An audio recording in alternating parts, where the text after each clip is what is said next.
ఏ బట్ట కాబట్ట మాస్క్ వేయాలని వెనకటికే పెద్దలు చెప్పంగా సీమాంధ్ర పబ్లిక్ ఇన్నట్టున్నారు. అందుకే కరుడు గట్టిన సమైక్యవాది టీజీ వెంకటేష్ సార్కు అదే సమైక్యాంధ్ర జనం పట్టపగలే సుక్కలు చూపిస్తున్నారు. సమైక్యాంధ్ర ముళ్ళుని సమైక్యాంధ్రతోనే కోస్తున్నారు. జనం సమైక్యం అనకముందే జై ఆంధ్రప్రదేశ్ అన్న టీజీకి జనం ఇచ్చిన షాకు మామూలుగా లేదు. ఏమేమో ఎగిరినాయట గాళ్ళకి చూడు.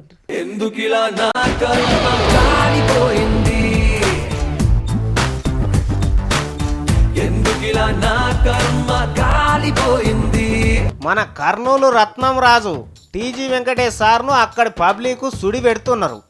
ఇంట్లోకెళ్ళి బయట కాలు పెడితే చాలు కయ్యా కయ్యా కయ్యా కాకులు పడిచినట్టే పడుస్తున్నారు. సమైక్యాంధ్ర కొట్లాటకు రాకుండా హోటళ్ళు ఓపెనింగ్ చేస్తేందుకు కర్నూలులో ఒక తానికి పోయిండు. దాని ముంగట్నే సమైక్యాంధ్రోళ్ళు టెంట్ వేసుకొని కూర్చున్నారు. హోటల్ ఓపెన్ చేసేందుకు వచ్చిన మంత్రిని చూడంగానే గయ్యనెగబడ్డరు పబ్లిక్ అంతా. డౌన్ డౌన్ అనుకుంటా మీది కురికిండ్రు. ఓ దిక్కు పోలీసు వాళ్ళు నూకేస్తున్నా కొంతమంది ఇంటలేరు. ఇగో ఈ టీషర్ట్ అయినా చూడు ఎట్లా ఉరుకుతున్నాడో. ఓహో తాత ఆగు ఆగు.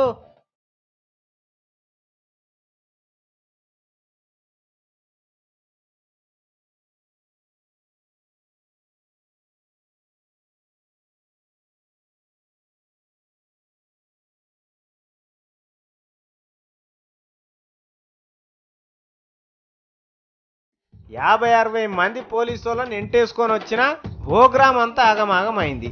మంత్రి గారి మీద మనసు వారేసుకున్న కొంతమంది చెప్పులు ఇసిరేసిండ్రు.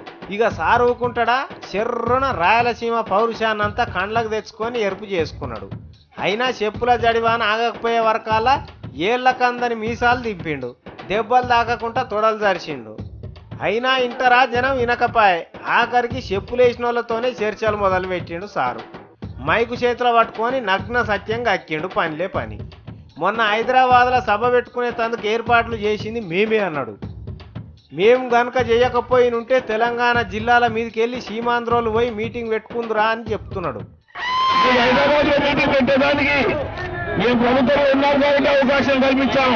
లేకపోతే నెల్లూరు నగర్లో కానీ లేకపోతే తెలంగాణ జిల్లాల నుంచి రావాలంటే ఎంత కష్టమో మీకు తెలుసు. మీ అందరూ ఇండియా కోసం ప్రాణాలు అర్పించి జీవితాన్ని తడిపెట్టి పనిచేస్తున్నారు. ఒక 5 మంది 6 మంది ఉద్యమాన్ని హెచ్చరించి తీసుకోబోతున్నారు. అశోక్ బాబు గారు ఒడిసింది ఏం లేదు, అంత మేమే చేసినామని మంచిగానే చెప్పినావు. కానీ మరి సీమాంధ్ర జనం మిమ్మల్ని ఇంకా నమ్ముతలేరేంది సారు? సరే పబ్లిక్ ఆవేశం మీద ఉన్నారేమో అనుకోకుండా వాళ్ళ మీదకే కన్నురు మీ మీసాలు ఒడిపెట్టి తొడలు చప్పరిస్తే గమ్మతి ఆయే. పబ్లిక్ ఆవేశంలో ఉన్నప్పుడు మీరు కూడా ఆవేశపడితే పరిష్కారం దొరుకుతా సారు? పంచాది సిలికి గాలివాన అవుతుంది.